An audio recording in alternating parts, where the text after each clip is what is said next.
Hey, what's going on, everyone? Welcome back to the channel. My name is Mace. I'm coming to you from Canada today, and we're looking at obesity in America versus obesity in Europe. I always think of some really good George Carlin stand-up bits when I think about obesity in America, and just enormous humans waddling about, eating unhealthily, driving around in cars. They're just not getting enough movement. They're not getting enough exercise. Couple that with really poor diet. That's what you get, man. But it's interesting thinking about it also. Like a lot of European cities, they seem to have that livability, walkability factor. And look at like in the Netherlands, like the Dutch with their cycling. Like people are getting a lot more physical exercise just throughout their day-to-day, and they don't feel the need to drive everywhere. Whereas in the States, people is going to drive everywhere, and when you're driving, you're not getting any exercise at all. All right, let's check this out. Hello everyone, welcome to Fitness Reloaded. I'm your hostess Maria, and today I'm going to explain one of the factors that causes obesity in America. So recently I came across a study that was published in the Journal of Physical Activity and Health in the year of 2008 that was examining the relationship between active transportation and obesity rates in different countries. Oh, did you say active transportation? So what is active transportation? Walking, transportation biking, is skateboarding, walking, cycling, and taking public transit. So what they found out is that the countries that had higher rates of active transportation, so the countries that were walking more and cycling more and using public transit more, actually had the lowest obesity rates. So how does this translate into what the Americans are actually doing? Wow. Well, the Europeans walk an average of 380 kilometers a year. 382 kilometers a year. Pretty good. I'm trying to guess how far I might walk. It'd be far because we do a lot of hikes, and I do a lot of walking at my job. Interesting. I'm gonna try to think of what it might be. While the Americans just walk for 140 kilometers a year. So I would say I'm like 500, 600, I don't know. Walk more than 2.5 times more than the Americans. And when it comes to obesity rates, the Europeans have an obesity rate of about 12%, while the Americans have an obesity rate of about 25%. Wow.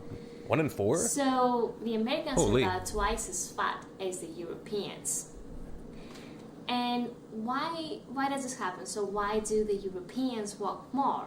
Well, that's because their cities are built in such a way that they have more public transit options, and then everything is closer to each other. So they are not as car dependent as the Americans. You can walk to the grocery store. You can walk to the kids' school. And this is why they walk and cycle a lot more, or at least this is one of the reasons that this happens. So it's actually quite common for a person in Europe to wake up in the morning, walk 10 minutes to get to the bus stop, take the bus, get off the bus, walk another 5 minutes and get to work. So that's 15 minutes just for a one-way trip to work. So it's half an hour a day just because you need to get to work. Well, guess what? This half an hour a day is actually about 140 calories. So in a year, that's about 50,000 calories, which is like 40 pounds. So if suddenly you start walking more by integrating more walking in your life, and you walk half an hour more. I got this watch, right? And my wife got it for me, and it's kind of cool. Like it does my steps and like what type of distances I'm going.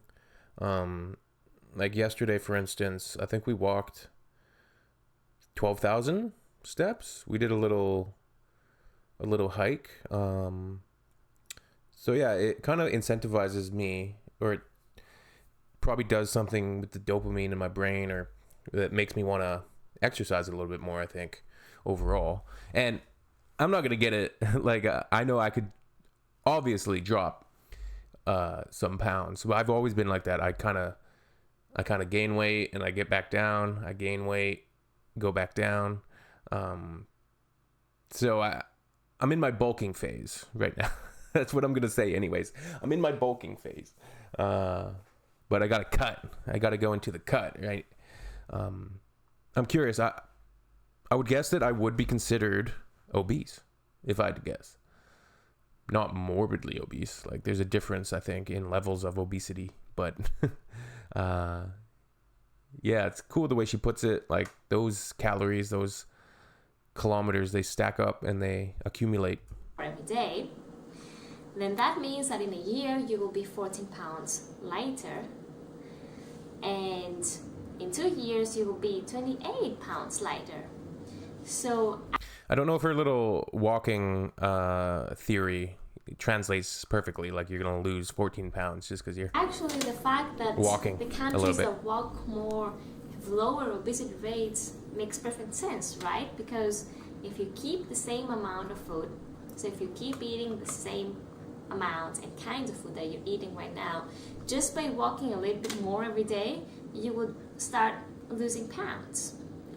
So my challenge for you today, yeah, you need to be in a calorie deficit if you want to lose is to make you think how you can also integrate more walking in your life. Because you see, small amounts of walking here and there throughout the day can actually make a big difference in the long run. So I'm eager to hear about your thoughts about this, and thanks a lot for watching. I'll catch you again next time. Bye bye. Good stuff. Yeah, interesting. Why do gay people sound like that? Oh man. The shocking story of the most obese country in the world. Who eats a lot of Spam? I feel like it's I